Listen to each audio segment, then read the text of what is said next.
बेसनचं पिठलं शेंगा टाकून केलंय। आज आम्ही बनवतोय पिठल्यामध्ये शेकटाच्या शेंगा। त्याच्यासाठी शेंगा आधी उकडून घेतोय।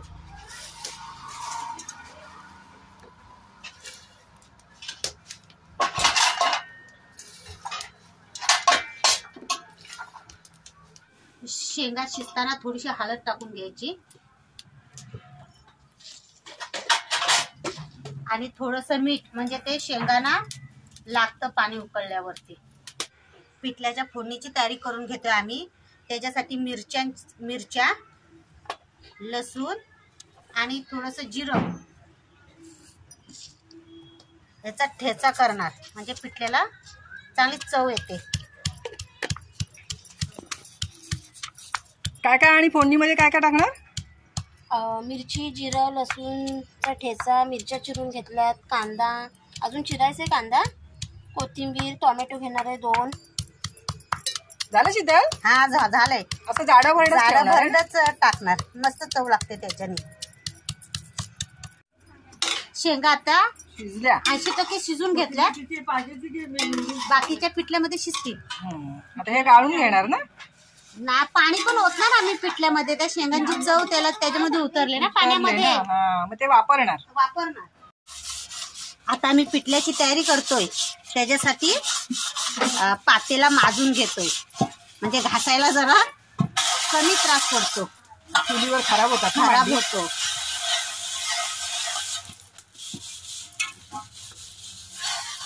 आम्ही आता पिठल्याला फोडणी देऊन घेतोय। त्याच्यासाठी मोहरी, जिरं,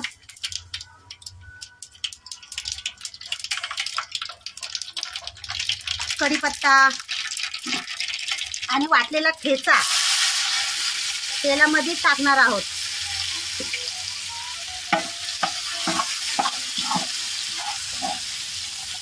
आणि कढीपत्ता पण टाकणार। कढीपत्त्याचा स्वाद येतो ना चांगला। कढीपत्त्याशिवाय पिठलं होणार नाही। फोडणीमध्ये टाकायचं आहे ना कढीपत्ता? हा, फोडणीमध्ये तेलामध्ये चांगला तडतडून घ्यायचा। ठेचा टाकून झाल्याच्या नंतर कांदा टाकून घ्यायचा, तो चांगला तेलामध्ये परतून घ्यायचा। त्याच्यानंतर हिरव्या मिरच्या ज्या आपण चिरल्या थोड्याशा, त्या पण टाकून घ्यायच्या तेलामध्ये। ठेचा भरपूर टाकलाय, त्यामुळे काय मिरच्यांचं तिखटपणा लागणार त्याला। तेलामध्ये सगळं परतून घ्यायचे, कांदा तांबूस होईपर्यंत। कांदा चांगला तांबूस झालाय। पिठल्यामध्ये टोमॅटो पण टाकणार काय? हो, टाकतो।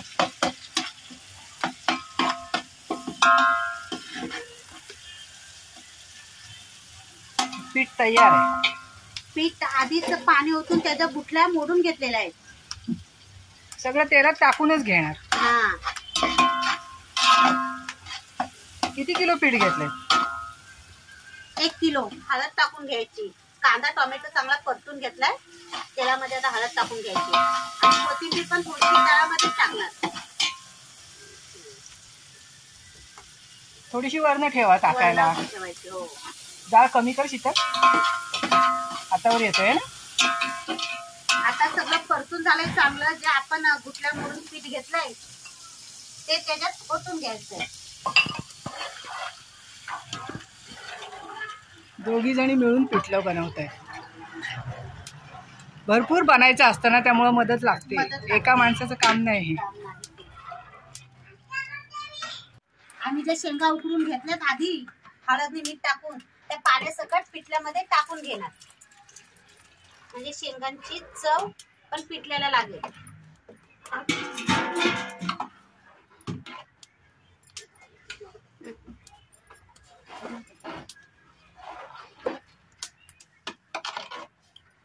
आले उकळी आहे ना पिठल्याला। शेंगा शिजवून अर्धवट घेतल्यात ना, आता काय जास्त वेळ नाही लागणार।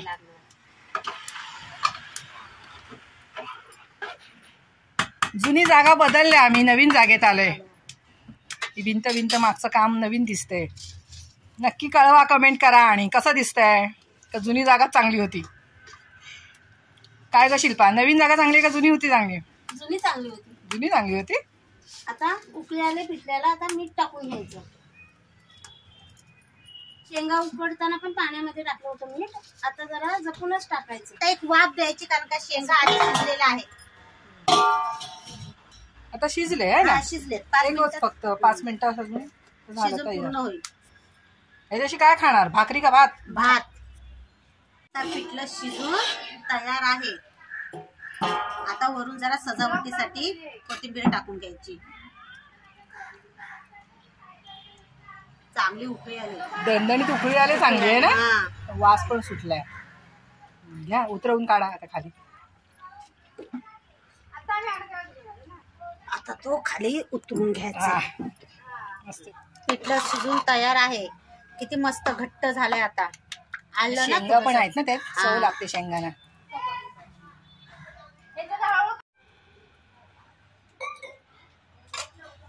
द्यायला शेंगा खाऊन बघा, शेंगाना चव.